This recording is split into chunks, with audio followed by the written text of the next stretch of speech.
الحمد للہ رب العالمین والصلاة والسلام علی سید الانبیاء والمرسلین وعلی آلہ وصحبہ اجمعین اما بعد فاعوذ باللہ من الشیطان الرجیم بسم اللہ الرحمن الرحیم اللہم صلی علی محمد وعلی آل محمد کما صلیت علی ابراہیم وعلی آل ابراہیم انکا حمید مجید۔ الحمدللہ آج ہمارا درس قرآن کا تیسرا سبق ہے۔ پچھلے سبق میں ہم نے سورہ فاتحہ کا تعارف بیان کیا تھا۔ انشاءاللہ الکریم آج کے سبق میں سورہ فاتحہ کے فضائل بیان کرنے کی سعادت حاصل کروں گا۔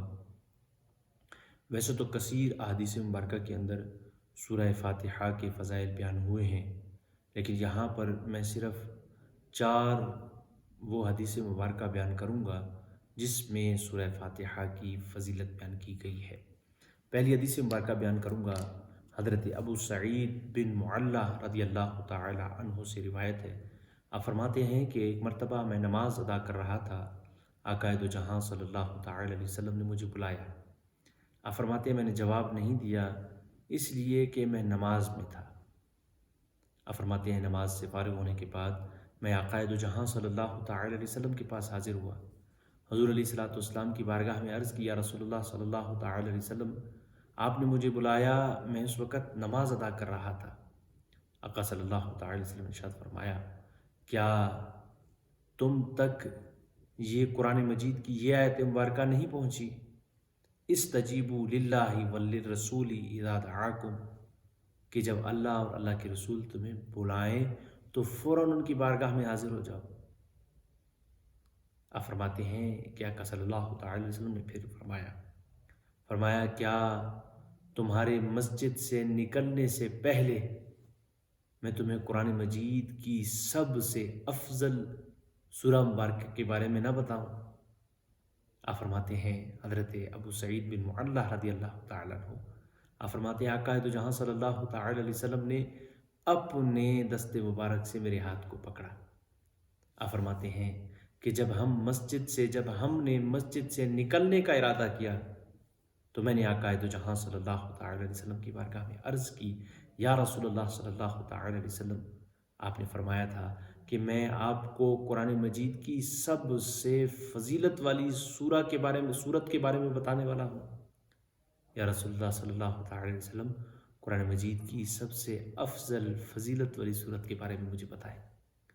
تو آقا صلی اللہ تعالی علیہ وسلم نے ارشاد فرمایا، وہ سورہ مبارکہ الحمدللہ رب العالمین ہے، اور یہی اصب المثانی اور یہی قرآن عظیم ہے جو مجھ تک پہنچایا گیا ہے۔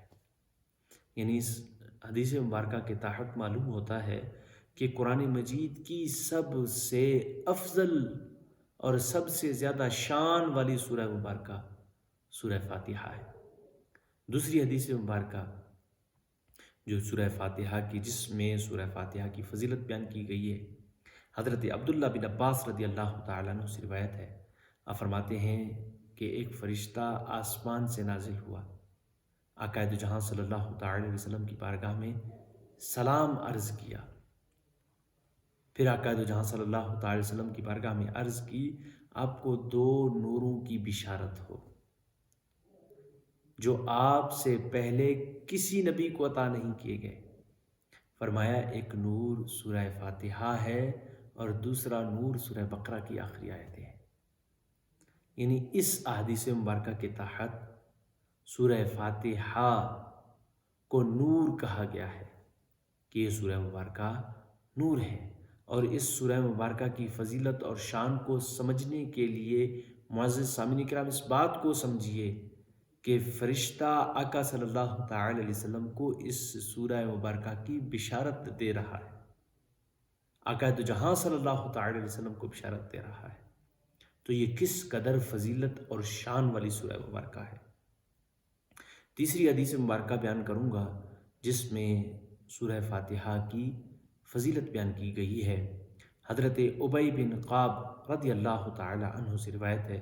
آپ فرماتے ہیں آقا دو جہاں صلی اللہ تعالی علیہ وسلم نے ارشاد فرمایا کہ وہ سورہ مبارکہ جس کی مثل نہ تورات میں ہے، نہ زبور میں ہے، نہ انجیل میں ایسی سورہ ہے، فرمایا وہ سورہ ام القرآن ہے۔ پیچھے ہم نے پچھلے سبق میں بیان کیا کہ سورہ فاتحہ کے 15 مشہور نام ہیں، جن میں سے ایک نام ام القرآن ہے۔ اس سورہ مبارکہ کا اصل قرآن ہونے کی وجہ سے اسے ام القرآن کہا جاتا ہے، یعنی سورہ فاتحہ کو ام القرآن کہا جاتا ہے۔ آقا صلی اللہ تعالی علیہ وسلم نے ارشاد فرمایا کہ سورہ فاتحہ کی مثل، آپ نے ارشاد فرمایا، نہ تورات میں ایسی صورت نازل ہوئی، نہ زبور میں، نہ انجیل میں، یعنی یہ اتنی فضیلت اور شان والی سورہ مبارکہ ہے۔ معزز سامعین کرام، چوتھی حدیث مبارکہ جو اس سورہ فاتحہ کی، جس میں سورہ فاتحہ کی فضیلت بیان کی گئی ہے، حضرت عبد الملک بن عمیر رضی اللہ تعالیٰ عنہ سے روایت ہے کہ نبی کریم صلی اللہ تعالیٰ علیہ وسلم نے ارشاد فرمایا سورہ فاتحہ میں شفا ہی شفا ہے، یعنی سورہ فاتحہ ہر مرض کے لیے شفا ہے۔ تو جتنے بھی مریض ہیں وہ اگر سورہ فاتحہ کی کثرت کریں، پڑھ کر اپنے اوپر دم کریں، انشاءاللہ الکریم اللہ کریم انہیں شفا عطا فرمائے گا۔ ہاں، اس میں ایک ضروری بات یہ بھی ہے کہ تبیان القرآن کے اندر یہ بات نقل کی گئی ہے کہ اگر بندہ سورہ فاتحہ پڑھے، اپنے اوپر دم کرے، مریض خود پڑھے اپنے اوپر دم کرے، یا کوئی پڑھے دم کرے شفا نہ ہو، فرمایا اس کی کیا وجہ ہے؟ تو تبیان القرآن کے مصنف مفسر نے ارشاد فرمایا کہ اس میں پڑھنے والے کی روحانیت میں کمی ہے۔ آپ نے فرمایا قرآن مجید کی اس صورت میں شفا کی کوئی کمی نہیں ہے، یعنی اس میں شفا ہی شفا ہے۔ معزز سامعین کرام، غور کیجئے، یہ تو قرآن مجید کی ابتدا کرنے والی سورہ مبارکہ ہے۔ جب اس کی اتنی فضیلت ہے تو پورے قرآن پاک کی کیا شان ہوگی۔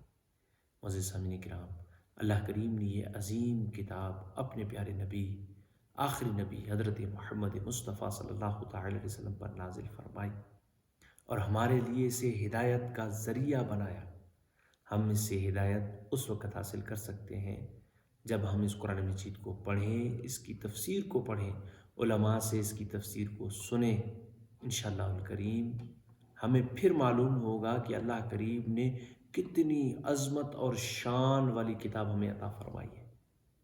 اللہ کریم سے دعا ہے کہ اللہ کریم ہمیں قرآن پاک پر عمل کرنے، اس کو پڑھنے اور اپنے بچوں کو اس کا حافظ اور اپنے بچوں کو اس کی تفسیر سکھانے کے اللہ کریم ہم سب کو توفیق نصیب فرمائے۔ آمین آمین۔